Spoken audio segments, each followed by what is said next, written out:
Hello everyone, this is Dr. Farhad Pathan. Today I am going to explain some more mind rubrics from Kent's repertory, which has only one remedy. I will also show added remedies to these rubrics from synthesis repertory. So the first rubric of this video is ardent. Only remedy is nux vomica. So the meaning of ardent is very enthusiastic or passionate. Ardent is used to describe someone who has extremely strong feelings about something or someone.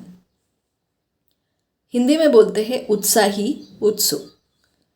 Ardent implies an intense degree of zeal, devotion और enthusiasm. जैसे हम हिंदी में बोलते हैं इसके sir पर भूत सवार है, मतलब वो उस काम के पीछे ही पड़ जाता है, दिन रात उसी काम के बारे में सोचता है. सिंथेसिस रेपर्टरी में बहुत सारी रेमेडीज ऐड हुई है. Next rubric is attitudes assume strange. Only remedy is plumbum made.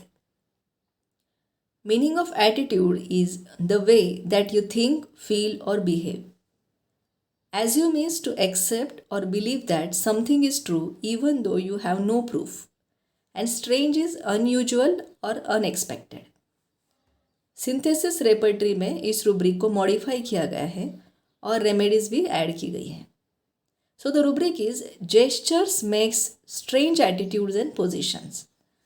So the meaning of gesture is a movement of the hand, head etcetera that expresses something. ये patient बहुत अजीब तरीके से बिहेव करता है, उसके बॉडी के मूवमेंट्स अजीब होते हैं. ये रुब्रिक प्लम्बम मेड की हिस्टेरिकल डायथिसिस और फीलिंग टेंडेंसी की वजह से बनाया गया है. Doctor Kent mentions in his materia medica hysterical diathesis, hysterical contractures, cramping of the fingers, hysterical motions, convergence of parts, hands, feet, whole body, and apparent delirium, cardiac pains, numbness of parts, all hysterical phenomena. Next rubric is aversion friends to during pregnancy. Only remedy is conium. In synthesis, aconite is also added. Next rubric is aversion those around. Only remedy is arsenic. Dr. Kane mentions in his Materia Medica averse to meeting acquaintances because he imagines he has formerly offended them. Acquaintance is a person that you know but who is not a close friend. Hindi में बोलते हैं परिचित व्यक्ति. जो भी जान पहचान वाले लोग जिनसे वो पहले मिलता था, अब उनसे मिलना उसको अच्छा नहीं लग रहा, क्योंकि पेशेंट को लगता है कि उसने उन लोगों का पहले दिल दुखाया है. Next rubric is Bed jumps out of, wants to destroy himself but lacks courage, runs recklessly about and. Meaning of reckless is not thinking about possible bad or dangerous results that could come from your actions. Hindi में बोलते हैं अपनी हरकतों के संभावित दुष्परिणामों या खतरों के प्रति लापरवाह. मतलब पेशेंट खुद को ख़त्म करना चाहता है लेकिन उसमें इतनी हिम्मत नहीं है और वो बेड से जंप करता है और बिना कुछ सोचे समझे भागने लगता है. सबाडिला अपनी स्ट्रेंज इमेजिनेशंस और डिल्यूजन्स की वजह से ये सब करता है. इसमें अभी सल्फर भी ऐड हुई है. Next rubric is begging in sleep. Only remedy is stannum met. Next rubric is benevolence. Only remedy is coffea. Meaning of benevolence is the quality of being kind and helpful. Hindi में बोलते हैं भलाई. Coffea is industrious, productive and creative. उसके दिमाग में बहुत सारे ideas चलते रहते हैं. वो रात भर जाग कर बहुत सारे प्लान्स बनाता है और ये सब वो दूसरों की भलाई के लिए करता है, क्योंकि उसमें फॉरसेकन फीलिंग होती है और एक्सेप्टेंस के लिए वो ये सब करता है. सिंथेसिस रेपर्टरी में बहुत सारी रेमेडीज ऐड हुई है जिसमें कार्सिनोसिन एक इम्पॉर्टेंट रेमेडी है. Next rubric is biting convulsions with. Only remedy is lyssinum. Lyssinum has feeling of being tormented. especially by one whom he has served, has been faithful to, and is dependent on, thus creating an intense feeling of anger and rage in which the person can bite or strike. In synthesis, the rubric is biting convulsions during in which few other remedies are added. Next rubric is biting tumblers. Only remedy is arsenic. Tumbler मतलब गिलास, मतलब वो बर्तन जिसमें पानी पिया जाता है, मतलब जिस बर्तन में वो पानी पीता है उसी को काटता है। इसका मेटाफोरिकल मीनिंग ये है कि जो लोग उसकी सेवा करते हैं, उसको खाना देते हैं, पानी देते हैं, ये उन्हीं को गालियाँ देता है, उन्हें काटने को दौड़ता है, ठीक से बात नहीं करता, क्योंकि पेशेंट को उन पर भरोसा नहीं होता। बहुत कंजूस होने की वजह से उसे लगता है कि सब उसके पैसों में इंटरेस्टेड है। सिंथेसिस रेपर्टरी में क्यूप्रमेट भी ऐड हुई है। Next rubric is blindness pretended. Only remedy is veratrum. Pretend करना मतलब दिखावा या ढोंग करना। Veratrum album liar, deceitful, squanders money, shameless, foppish in rubrics में है। उसे पैसों का दिखावा करना अच्छा लगता है, वो अपने लिए महंगी चीज़ें खरीदता है और उसके लिए वो गलत काम करके पैसा कमाता है या किसी को फंसा कर उनसे पैसे ले लेता है। और इन सब चक्कर में वो जब पकड़ा जाता है तो वो सबसे झूठ बोलता है और अंधा होने का ढोंग करता है और कभी कभी बीमार होने का ढोंग करता है और झूठ बोलता है कि उसे कुछ भी सुनाई नहीं दे रहा। डिफनेस प्रिटेंडेड, इसमें भी वेरेट्रम सिंगल रेमेडी है और veratrum feeling sick to be में भी है। Next rubric is blood cannot look at or a knife. Only remedy is alumina. Dr. Kent says when he sees sharp instruments or blood, impulses rise up within him and he shudders because of these impulses. An instrument that could be used for murder or for killing causes impulses to arise. Impulse to kill herself. मतलब patient blood या चाकू जैसी किसी भी चीज़ की तरफ नहीं देख सकता, क्योंकि उन्हें देखते ही वो डर के मारे कांपने लगता है कि कहीं वो चाकू उठाकर खुद को ही मार ना दे। सिंथेसिस में नक्स मॉस्चटा, प्लैटिना और स्टेफिसेग्रिया भी ऐड हुई है। Next rubric is brooding evening. Only remedy is veratrum. Next rubric is busy fruitlessly. Only remedy is stannum met. Fruitless is producing poor or no results, not successful.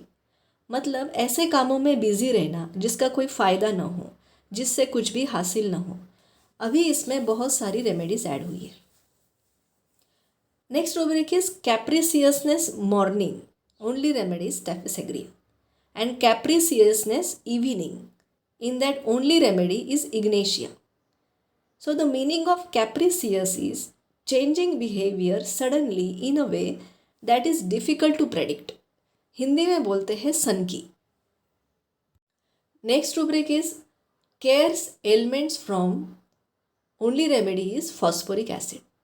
Ailments from business cares, prolonged grief, young woman suffering from unrequited affection or from the loss of a loved one. Ailments from care, grief, sorrow, chagrin, homesickness or disappointed love, particularly with drowsiness. बहुत ज़्यादा care करने की वजह से, specially business care की वजह से phosphoric acid में तकलीफ़ें शुरू हो जाती हैं। एंजाइटी और केयर में ये डिफरेंस है कि एंजाइटी में पेशेंट बस बैठकर सोचता रहता है, लेकिन केयर मतलब देखभाल करना, छोटी छोटी बातों का ध्यान रखते हुए बिजनेस चलाना, उसके लिए प्रैक्टिकली मेहनत करना, भागदौड़ करना। सिंथेसिस में बहुत सारी रेमेडीज ऐड हुई है। Next rubric is cares trifles about. Only remedy is arsenic. Trifles is something that is of little value or importance. ऐसी चीज़ें जिनकी कोई वैल्यू नहीं है, जो इतनी ज़रूरी नहीं है, उनकी भी वो केयर करता है। सिंथेसिस में कुछ और रेमेडीज ऐड हुई है। Next rubric is carried desires to be in crew. Only remedy is bromium. Desire मतलब वो चाहता है, कैरिड मतलब किसी चीज़ को उठाकर एक जगह से दूसरे जगह ले जाना। इसका मेटाफोरिकल मीनिंग ये है कि पेशेंट को डिजीज़ कंडीशन में से निकालकर हेल्दी स्टेट में लाना, उसकी तकलीफ़ें कम करना। ब्रोमियम is indicated in croup and diphtheria. Hence, when he suffers from croup, he desire to be carried. Next rubric is carried desires to be slowly. Only remedy is pulsatilla. As pulsatilla is very mild, gentle, tearful, desires consolation, caressing. क्योंकि कैरेसिंग का मतलब ही यही होता है कि बहुत धीरे से हल्के से हाथ फेरना। तो पल्साडिला को लगता है कि उसके दुख में उसे कोई समझाए, कंसोल करे और पेनफुल कंडीशन में से डॉक्टर उसे बाहर निकाले, लेकिन धीरे से, क्योंकि वो बहुत जेंटल है, नाजुक है। Next rubric is cautious anxiously. Only remedy is causticum. Cautious is taking great care to avoid possible danger और प्रॉब्लम्स। कोई बड़ी प्रॉब्लम ना खड़ी हो जाए, इसलिए बहुत केयर लेना, मतलब प्रैक्टिकली कुछ ना कुछ करते रहना, और वो भी एंशियसली, चिंता करते हुए। और उसको इसलिए चिंता होती है क्योंकि उसे हमेशा ऐसा लगता है कि कुछ तो बुरा होने वाला है। Fear of death, fear that something will happen to his family, always anticipating some dreadful event. That is a striking feature of the causticum. Mental state. In synthesis, few more remedies are added. Next rubric is censorious afternoon. Only remedy is Dulcamara. Now podophyllum is also added. Next rubric is censorious, disposed to find fault or is silent. Only remedy is veratrum. Censorious is severely critical of others. कठोर शब्दों में दूसरों की गलतियां निकालना। तो veratrum album में ये अल्टरनेटिंग स्टेट होती है। इसके बाद वो बिल्कुल चुप हो जाता है। Doctor Kent says she is inconsolable over a fancied misfortune, runs around the room howling and screaming or sits brooding, wailing and weeping. Alternate states of brooding, screaming and screeching. In synthesis, few more remedies are added. Next rubric is chases imaginary objects. Only remedy is stramonium. Chases मतलब पीछा करना, object वस्तु, imaginary जो real नहीं है, जो है ही नहीं. As stramonium has so many hallucinations, delusions, he sees imaginary things and chases those things. Next rubric is chases persons. Only remedy is curare. लोगों के पीछे पड़ जाता है, उनका पीछा करता है. Next rubric is cheerful morning rising on. Only remedy is Hydrastis. Cheerful is feeling happy. Hindi में बोलते हैं प्रसन्न, हंसमुख, मतलब ऐसी खुशी जो इंसान के चेहरे पर भी दिखती है. Next rubric is cheerful alternating with aversion to work. Only remedy is spongia. In synthesis, cross reference of cheerful alternating with laziness is given. In this rubric, cola is added. ये स्पॉन्जिया की alternating state है. Patient पहले बहुत खुशी से अपना काम करता है, लेकिन कुछ दिनों बाद वही काम करने में उसका मन नहीं लगता, उसमें आलस आ जाता है.